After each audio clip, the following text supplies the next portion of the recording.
The third reason is operator error. All right. You got the right information, the enemy's still there, but you messed it up. You screwed up. This happens all the time. Every day I mess up. Every day you mess up. And what most men do is they will overlook what the mess up was and what they need to do to fix it. So they'll put the blindfold on and they'll pretend like everything's fine and they'll try to bury it and their head in the sand and keep going on and keep moving.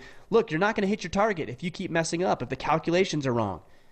But you will if you learn what those mistakes are so that you can correct them. And that's the point of understanding and identifying mistakes.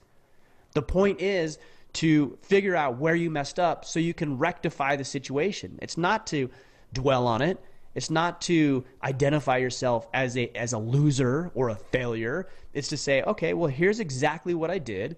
It didn't produce the results that I wanted, and here's where I messed up, and here's where I didn't commit fully or didn't do the activity or the work required, and because I didn't do that, I didn't produce the desired result. It's that simple.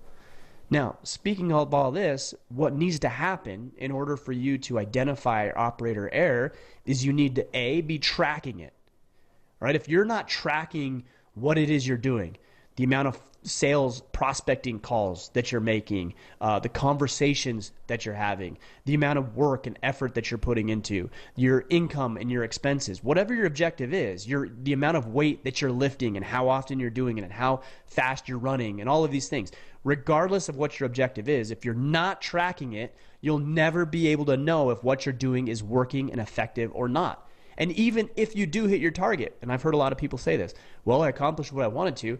Yeah, but what if you tracked it and you looked for ways to do it more efficiently? Imagine getting out of debt that much quicker. Imagine securing that promotion in 2 months instead of 6 months. Imagine fixing your marriage now rather than waiting a year for it to go bad and you to go through a separation and or a divorce. Imagine you starting a business today and it growing over the next year as opposed to you just waiting, hoping that things were going to work out.